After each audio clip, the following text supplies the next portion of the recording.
Well, joining me now from Washington is law professor Dave Jonas. He served as the Pentagon's nuclear non-proliferation planner under the Bush administration. In Berlin is Ali Fathollah-Nejad. He's a visiting fellow at the Brookings Doha Center. And in the Iranian city of Isfahan is Setareh Sadeqi. She is a researcher in North American studies at the University of Tehran. Good to have you all back on the program. Ali, Iran enriching uranium over the agreed threshold. So the agreed threshold was 3.7% or 3.67% to be precise. Now they're inching above that. What does that signify to you, Ali? Well, I think it's more symbolic than substantial, because this Iranian exceeding levels of enrichment, it's going to probably be in the category of low enriched uranium until 5%. So this is not going to be a game changer. A game changer will be that if Iran decides to enrich uranium at a level of about 20%, which is then getting closer to weapons grade, which is about 90%. So Sure. For now, Ali, this is more allow me symbolic, to come in here. You and have this to is start from also somewhere, not right? the threat that the Iranians did Right. before. You have to start from somewhere, right? You have to go from 3 Excuse to me? 4. You have to go from 3 to 4, from 4 to 5, from 5 to 6, and so on until you get to 20, which is seen as the big number where you can quickly switch to weapons grade. Aren't they heading in a dangerous direction right now, Ali? Well, as I said, in terms of what we have seen from the Iranians and their warnings to go as fast as possible toward 20%, we're not seeing that. So I think the Iranians are, still waiting and to see if the Europeans can do something about providing them with the economic benefits. Okay, Dave Jonas, the Iranians incrementally enriching more uranium so that the Europeans make a call and come on board and make a decision. Is that how you read it? Well, I agree with Ali in that it's not a game changer in terms of what they're doing, in terms of their acquisition of a nuclear weapon. But what I find curious from a legal standpoint, of course, is that the agreement, while not legally binding, is not a Chinese menu, and it doesn't allow a party to say, well, I'm going to observe this provision but not that provision, and observe that provision but not this provision. And that's what they're doing here, because the agreement is clear, 3.67%, as you earlier noted, and by exceeding that level consciously and knowingly without withdrawing from the deal, that kind of shows what I've been saying all along, which is that they don't observe even legally binding agreements, and therefore are not going to observe a non-legally binding agreement like this. Right, but Dave, from the Iranian perspective, they're telling the Americans, well, you divorced me and now you're complaining that I'm not faithful to you anymore, right? They're saying, well, you left the agreement, so why the hell do you care about us? Well, the problem is they're still in the agreement, and of course, the fact of the matter is that because it's not legally binding, it's very easy to withdraw from just by saying we're changing our policy. In other words, a legally binding agreement might have a 90-day notice period for withdrawal. This is simply a handshake and a policy agreement. So any party can say we're withdrawing and we no longer consider ourselves bound by the agreement at any time. Essentially, that is what Iran is doing here, though curiously without withdrawing from the agreement. Setareh Sadeqi, I'm curious to find out how this is being explained and messaged within Iran. What's the justification and how is it being communicated to the Iranian people?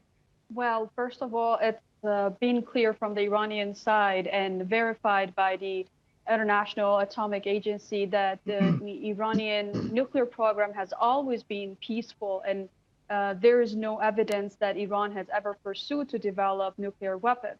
Second, we have to bear in mind that Iran, and every step Iran is taking at this moment, is based on the JCPOA. Iran is acting based on Articles 26 and 36 of the deal, and based on the Resolution 2231 of UN Security Council.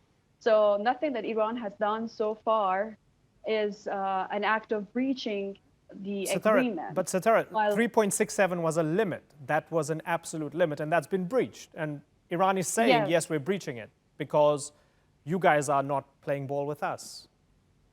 Yes, because according to the deal and according to Article 26 and 36 of the deal, any participant which saw the breaching of the agreement from the other side complains, gives ultimatum and chance to the other parties to take action and stand to the breaching of the deal without receiving any response, can start implementing or acting against its pledges by the agreement. So even that has been predicted, and there is a process of gradually leaving the deal, right, which has been defined. And within that article, I have to note that the U.S. has promised that it will make its best efforts to sustain the deal and to prevent anything that would halt Iran's benefiting from the lifting of the sanctions. But the U.S. has never done so. So this allows Iran, based on the deal, to take actions and to start gradually withdrawing from its commitments by the deal. Okay, Dave Jonas, so Trump is saying, better be careful. Interesting wording from him. It seems quite clear, Dave, that Iran's not just going to capitulate under the weight of sanctions. And it's enriching uranium now. So then what? What do you do? Well, that's a great question. I don't think anyone really knows what exactly happens next. I think that both sides appear to be upping the ante with in terms of threats and brinkmanship. But I still believe that Iran's better move at this point would simply be to withdraw from the agreement if they're not going to observe it. Ali, should they withdraw? Well, I think if, talking about the legal aspects is quite important, but if we look at the politics side of it, if Iran decides to go toward 20% enrichment, this will probably kick off a political crisis, a nuclear crisis that we have seen in the past as well. So there is also the political aspects that are quite important here. And if Iran should withdraw from the NPT and also from the JCPOA, this is what Iran has threatened to do further down the line. But I think if Iran chooses to go down this path, this is not going to have any kind of benefits for the Iranian population at large. So this is quite a risky move, and this would be a step that would not be really beneficial to the Iranians. Right. Setareh Sadeqi, what would you like to see from the European partners in the deal, because the deal still exists? Well, I would like to see them abide by their commitments and stand to U.S. breaching of the deal. I would like to see that they will help Iran have financial and business transactions and relations with other partners, with the European partners and other countries in the world. I would like to see them that they will stand to U.S. unilateral sanctions on Iranian oil export and other affairs that has made it very difficult for the Iranian economy to blossom. So this is what I expect to see in return. Right. Ali, so we've got the other P5+1 members saying that they want to ensure that the deal survives despite all the troubles. But we've had the Germans, the French, and the UK all condemn the Iranian move to enrich more uranium. Are the Europeans paralyzed right now, Ali? Well, they're not in a very different situation than they were in the past. When it comes to international power, the United States is still the predominant power in the international financial and banking systems. This is why the sanctions reimposed by the United States have been very, very effective, and also to the surprise of many European observers. But still, Europe can play a role of mediating between the two sides, still talking with the Iranians, and pushing them to be more flexible when it comes to issues to be negotiated with the United States. The expectations that my colleague in Iran mentioned in terms of a normalization of Iranian trade relations with the outside world is totally contingent upon better relations with the United States because of the sanctions and their impact. So what we need is more flexibility from both the Iranian and the American side. The Americans should be willing to drop some of the sanctions, and the Iranians should be willing to talk. And I think there is no other alternative for both than to talk and to try to avoid a large-scale military confrontation from happening by any kind of miscalculation. Dave Jonas, would you drop some of the sanctions in good faith in order to try and reverse this process? That's a great question. I think that the Trump administration, which I do not speak for, I think they would probably like to see some indicia of good faith from Iran.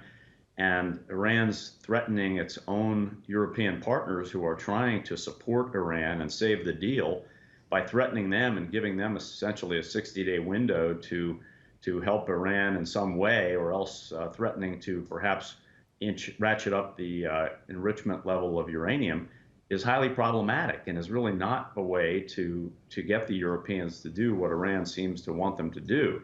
I think that threatening the U.S., again, gets us back into this tit-for-tat level of threats, which of course does not have ultimately a good outcome. Setareh, are you feeling the strain of the sanctions? Yes, of course. I mean, you can feel that in everyday life with prices going high, with a lot of goods not being imported to the country again, with lower unemployment. That's part of it is to be blamed on sanctions, and part of it for mismanagement of the economy inside the country. Yeah, Dave Jonas, earlier you said that if you were Iran, you would maybe just leave the deal, and maybe that would be the best thing to do. So a bit of game theory here. If you were the Iranians, you'd leave the deal, and then what? Well, first of all, I think Ali had a great point. You know, we all tend to look at things through our own stovepipes, perhaps. I'm a lawyer. I look at it through mainly a legal angle, but Ali is absolutely right. There's a huge political aspect to this, which is actually, quite frankly, far more important on the international stage. I do think that by Iran's doing what it's doing, incrementally inching up the enrichment levels over the allowable 3.67%, they are not ending the deal. They're consciously staying in it because they want the deal to survive also, which is a positive indication, by the way. And I think it's something that the other partner nations ought to work with them in terms of trying to keep them in the deal, because as long as they are within the deal and within certainly under 5% enrichment, I think it's not a game changer and they're not racing toward a nuclear weapon. But the problem always has been is what are they doing in areas that we are not seeing? In other words, is there some site elsewhere in Iran where they are enriching uranium to over 5%, perhaps to 20%? Setareh, do the Americans have good reason to be skeptical of Iranian claims that they do not want a nuclear weapon? Well, I don't think so. There is no evidence to prove that. Moreover, Iran has never seen one single gesture of diplomacy and respect coming from the U.S. The U.S. has always threatened Iran, has always imposed and reimposed sanctions, has always talked against the Iranian nation, calling the Iranian nation a terrorist nation, and staging pervasive propaganda and economic war against the Iranian nation. For 40 years, the Iranian nation has seen animosity coming from the U.S. They have seen, the world actually has seen the U.S. leaving various international treaties, whether legally binding or not. So there is no guarantee for Iran that whether Iran was willing to renegotiate or talk with the U.S., there would be any substantial measure taken by the U.S. to release at least a part of these sanctions that have been imposed on Iran. Right. So there has never Okay. There has never been a yeah. gesture of goodwill coming from the U.S. Okay, and I don't want to kind of go into, historically why both sides don't trust each other, because there's a lot to go through, right? Ali Fathollah-Nejad, looking at this from a different angle, all the Iranians have to do is watch the news or monitor Donald Trump's Twitter feed to see a big difference between the way they're treated and the way someone like Kim Jong-un is treated, right? Isn't it smart for them to think, well, the only way we're going to have some deterrence and the only way for us to get some respect and for these guys to finally just leave us alone is if we do get nuclear weapons, because look at how it is with North Korea. Absolutely. This would be one of the possibilities of calculation. But then again, if Iran decides to go down this path toward building a nuclear weapon, a lot of political crisis will be there. So this is also a risky move. And on the other hand, strategically speaking, there is also a question whether Iran with a nuclear bomb would be more influential in the region or not, because it would also kick off an arms race and other rivals of Iran in the region also going toward that nuclear weapon option. So this is also a risky endeavor. Dave, Jonas, are we slow motion hurtling into a conflict here? Well, I hope not, and certainly everyone hopes not.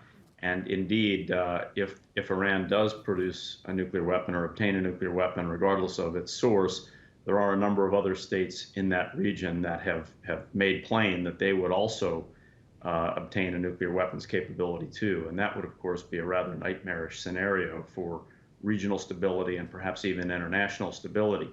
Ali is right. Iran has not withdrawn from the Nuclear Non-Proliferation Treaty. I think that would indeed set off a political crisis, because that is where they have established a legally binding obligation not to obtain nuclear weapons. And even North Korea, I would note, even with its usual non-concern with following legally binding agreements, North Korea did withdraw from the Nuclear Non-Proliferation Treaty prior to testing its nuclear weapons. So as long as Iran does not maintains its position as a member of the Nuclear Non-Proliferation Treaty, I do think they won't test or produce a nuclear weapon. Obviously, a major red flag would be if they withdraw from it. Setareh, do you trust your government to be able to navigate its way through this crisis? Well, yes, because this is nothing new. The nuclear issue of Iran has been there for almost 20 years, and Iran has been constantly accused of things it has never done, while the International Atomic Agency has verified over and over that Iran's nuclear activity has always been peaceful. And Iran has never, in the first place, ever sought to develop nuclear weapons. Iran's program has been always peaceful.